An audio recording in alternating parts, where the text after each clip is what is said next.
Herkese merhaba. Acuka yapıyoruz bugün. Malzemelerle hemen başlayalım. 4 yemek kaşığı domates salçam var. 2 yemek kaşığı tatlı biber salçası, ceviz, biraz zeytinyağı, 4 diş sarımsak. Miktarı azaltabilirsiniz.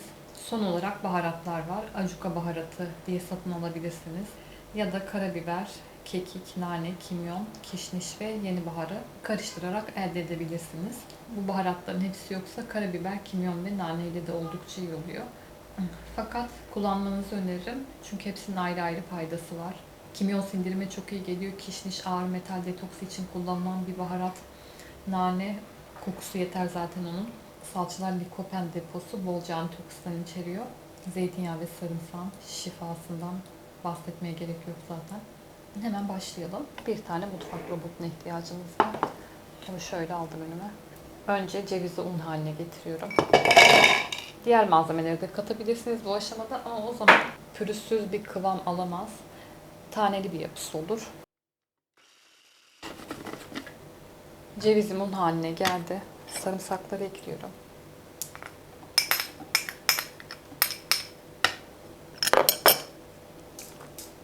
Baharatlar.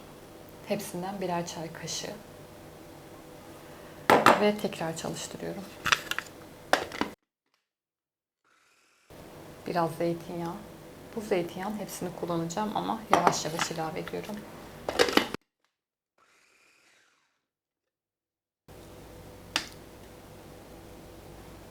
Püre kıvamına geldikten sonra diğer malzemelerimi ekliyorum. Salçaları baştan ekleyince biraz kenarlara yapıştığı için zor oluyor. 2 yemek kaşığı biber, 4 domates salçası ekledim.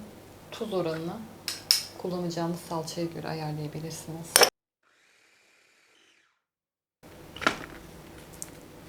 Bu aşamada içine biraz ceviz taneleri ekleyebilirsiniz.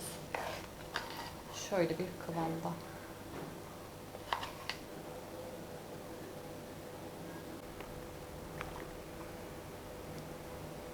Hemen tadıyorum. Aşırı iyi. Afiyet olsun, hoşça kalın.